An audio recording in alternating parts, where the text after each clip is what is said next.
Hi, this is Shumi from Overdrive, and I'm coming at you from a place very close to Jaisalmer with the two new Enfields. This is the Desert Storm, and I have to say I really like it. And that in the background is the Custom Chrome, flanked by another Desert Storm. What they are substantially variants of the Classic, but there are some serious changes afoot. This, for once, is not entirely a cosmetic variant. This one here, I like this color. It's a very nice alternative to the olive drab, which Royal Enfield is unable to sell in India because the military won't allow it. So what it has effectively is this nice combination of green and sand, which looks beautiful. And like you can see, the panels are exactly the same as the Classic, but there are some nice touches.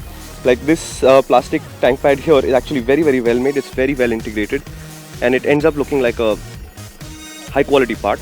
And again, the motorcycle itself has this nice charm to it because of the color. And the few times that I have thought about buying a Bullet, it's always been about a military colored motorcycle. And well, finally you can have one. The alternative to that is the Custom Chrome. As you can see, lots of chrome, very nice looking. It comes in this maroon red color, and it also comes in black. And substantially under the skin, they're the same motorcycle. What they feature is the UCE engine, and now that they've integrated all the oil lines into the engine itself, it's a neat looking engine. Not particularly, I think, a retro looking engine as far as I'm concerned, but neat looking engine. In the process of all of this integration, I understand that the center of gravity of the engine has to go up, and that's not good for handling. But since I haven't ridden the bike actually, I'll let Sirish comment on that later in the video. What are the changes? Well, for the first time, these are motorcycles featuring substantial changes to the chassis. If not substantial, at least significant. And what you've got is the fork offset has been taken off. So this bike has a little less rake than the usual Bullet.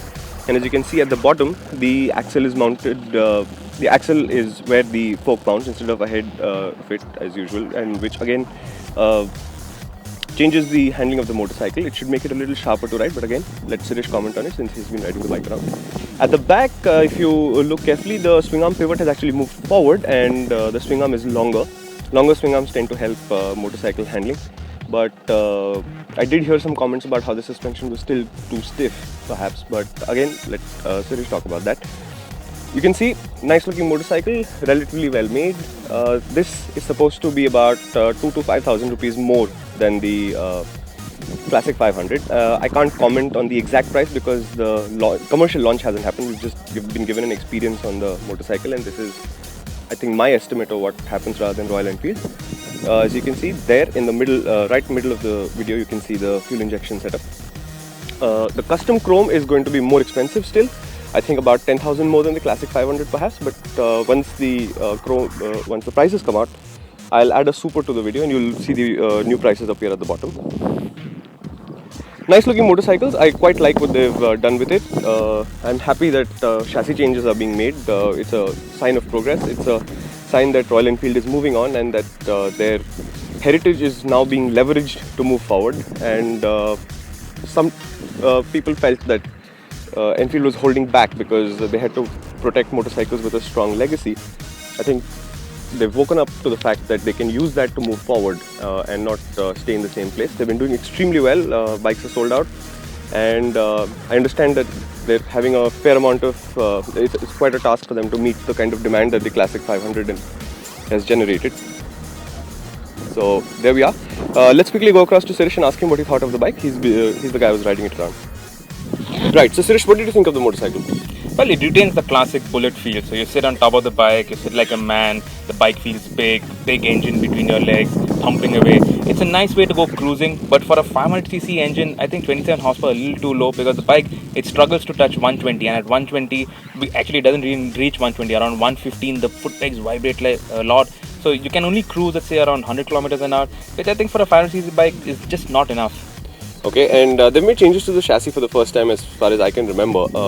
Did you feel a difference when you rode the... Well, the ride is really too short to make any comments. The ride quality hasn't become any softer, and that it should get because you get that strong jerks from the bike when you go even over moderate bumps. Okay. It should not be there on a touring motorcycle. Okay, and between the Custom Chrome and the Desert Storm, what would you take? I think the Desert Storm. Yeah. It's unique, it's different. The Chrome, we've seen it before on the Machismo and all that, so it's not that unique. This one looks nice. So on a rating on a scale of 10, how would you rate the Desert Storm?